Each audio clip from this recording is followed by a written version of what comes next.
મહારાષ્ટ્રના પુણેના લોનાવાલામાં ભૂસી ડેમ પાસેના ધોધમાંથી અચાનક પાણી આવી જતા ધામપુરનો પરિવાર પાણીમાં તણાયો। મહારાષ્ટ્રના પુણેના લોનાવાલા ધોધ જોવા ગયેલ પરિવાર અચાનક પાણી આવી જતા ફસાઈ ગયો હતો।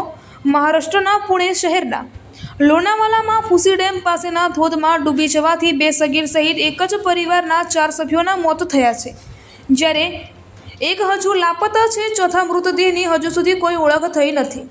મહારાષ્ટ્રના પુણે શહેરમાં લોનાવાલા ભૂસી ડેમ નજીકના ધોધમાં બે સગીર સહિત એકનું ડૂબી જવાથી મોત થયું હતું। પરિવારના 4 સભ્યોનું મોત થયું હતું, જ્યારે એક હજુ ગુમ છે। ચોથા મૃતદેહની હજુ સુધી કોઈ ઓળખ થઈ નથી।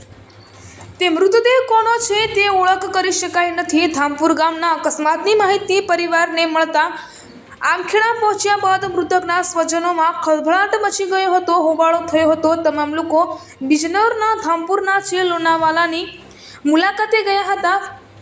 કોતવાલી વિસ્તારના આમખેડા ગામનો રહેવાસી રફીક અહેમદે જણાવ્યું કે તેના પરિવારના ભાઈ લિયાકત અંસારી ઘણા વર્ષો પહેલા નોકરી માટે પુણામાં રહેતો હતો અને ત્યાં જઈ સ્થાયી થયો હતો। રવિવારે બપોરે તેના પરિવારના 7 સભ્યો સાથે પુણાના લોનાવાલા વિસ્તારમાં ધોધની મુલાકાત લેવા ગયા હતા, જ્યારે ભૂસી ડેમ બાંધેલો હતો ત્યાં ધોધ જોતી વખતે આગળથી પાણી આવતા અચાનક પરિવારના તમામ સભ્યો પાણીમાં ફસાઈ ગયા હતા અને ધીરે ધીરે પાણીમાં ગરકાવ થઈ ગયા હતા।